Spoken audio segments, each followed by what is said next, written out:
the offense. Is that one of the things? Well, good morning, Jerry. Hopefully we can get it fixed.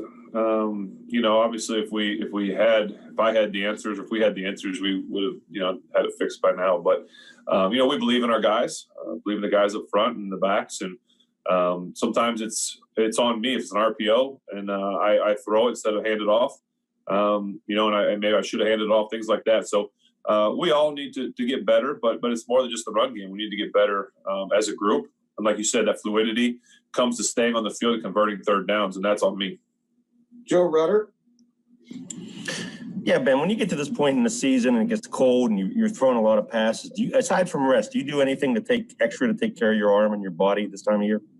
Put extra layers on. Aside from that? Nope. Dale Lally. Ben, I'm just wondering what it's been like or how this has worked for you the last 2 weeks without Pouncey out and what getting him back will do for your offense. Yeah, I think JC, first of all, has done a great job. Great communication. We did have one kind of CQ snap last game. Luckily, we didn't lose the ball. But, it's Pouncey is Pouncey. I mean, we've been together for a long time. He is a comfort blanket. He is, in my opinion, the best in the business. He is a Hall of Fame center. So anytime you've got that guy up there, not just physically in terms of what he can do and brings to the game, but emotionally, mentally, he is that linchpin up front. They always say we go as they go up front, and he's the main guy up there. And so they'll all feel more comfortable with Pounce's back. I'll feel more comfortable. And, he's our captain for a reason. He's the best in the business, and I hope we can get him back. Brooke Pryor. Yeah, Ben, the situation with the wide receiver drops recently, is there anything, I know that you've spent a lot of time in the offseason and during the season building a relationship with your receivers, working on that extra during practice. Is there anything more that you can do as far as, helping them to correct the drops that they've had? Is there anything that you can do in practice, or is it just something that it's a mental thing for them to get over?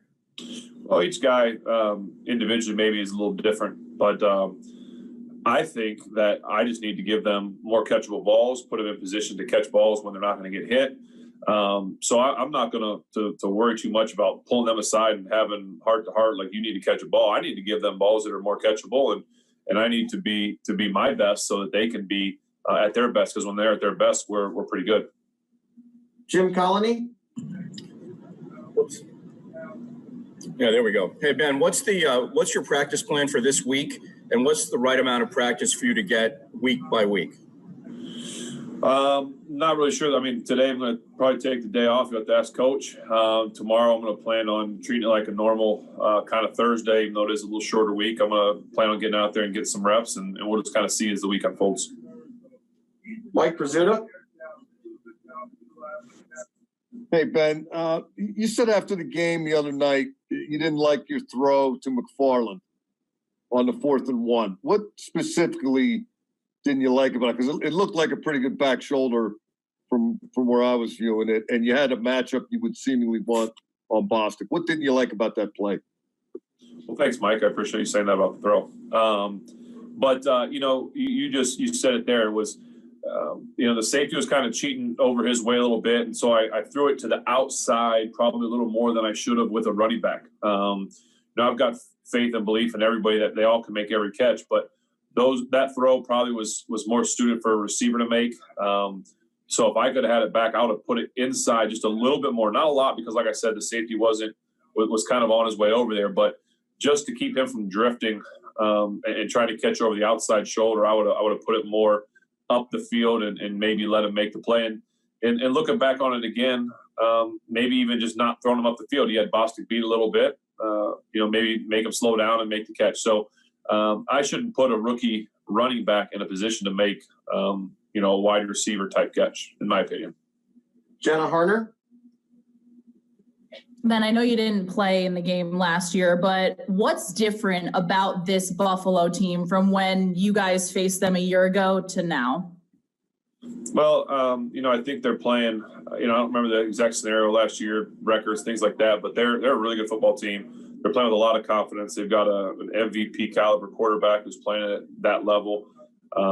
They've got some defenders that are just taking the ball away every single time the ball's thrown their way. And they're just a really good football team, and I think confidence has a lot to do with that. Will Graves?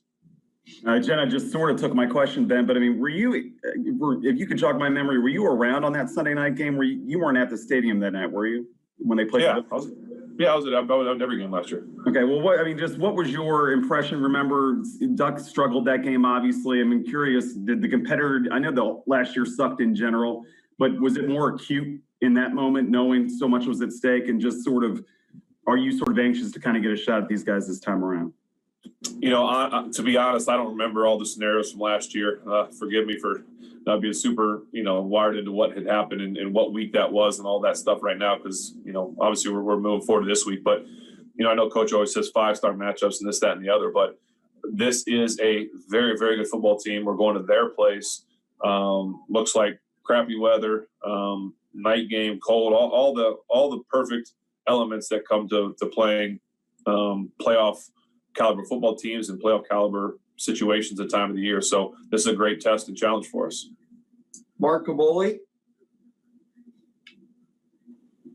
Hey, Ben, the jet sweep and the motion stuff was pretty prevalent early in the season, not so much since then. Why has it gone away over the past couple of weeks, and would you like to see that back? I'm not really sure. I think, for my part in the no huddle, it's not as easy to get it called, and some of the stuff we're doing. But, that's probably a better question for Randy. I know you guys will speak to him later in the week. And in terms of if it's going to come back, I'm sure it will. It's a part of our offense. We don't ever throw anything away. So it's just a matter of time, I guess. Noah Strackbean? Hey, Ben, what type of growth have you seen from Derek Watt and just understanding the offense and kind of like figuring out the different positions that he could fit into with you guys? Yeah, I think Derek does a good job of kind of being that fullback. But, if push came to shove, I really think we could put him at the tight end position. We could put him at the halfback position. I feel confident that he could be in the game in the tailback position and blitz pickup. I feel like we could get him out in routes if we had to. So he's kind of that Swiss Army knife that can do a little bit of everything and do it all pretty well. So he's become a great asset to this team, both in special teams and on offense. All right, we've got time for two more. Mike DeFabo? Hey, Ben, my question is more of a philosophical kind of question in a way. Sometimes people will talk about a good loss, meaning maybe a loss that refocuses the team or forces them to look at things with a more critical eye. I'm curious if you subscribe to that line of thinking, and if so, are there any losses that come to mind throughout your career that you felt like in the long run ultimately helped the Pittsburgh Steelers? Sure, I guess certain teams, certain players can utilize that loss and motivate it, get them back on track, things like that. I also subscribe to the notion that great teams don't need it. So I don't think that I'd like to consider us a great team. We'll just have to see how we react / bounce back to this last week. And Chris Adamski. Ben, as an NFL quarterback, is it like a pitcher where if you throw 50 passes, you feel it the next morning more than when you throw 20 or 25 or 30? And is there an attrition of when you throw 200 passes over 4 games rather than 120 passes? Does that kind of add up the mileage over a course of a year for you? Well, typically, if you're throwing it 50, if you throw it 50 times, I don't necessarily feel it in my elbow. I'll feel it in the rest of my body if you get hit or something like that. The guys done a great job up front protecting me. And in terms of what does 200 throws over 4 games do compared to 120, that's going to probably be something that, as we keep working towards the end, does my arm feel fatigued? Can I still get the ball down the field? What's it going to feel like in the off season? Things like that. So I can't answer that question because I just don't know yet. But, that's why we take days and I rest.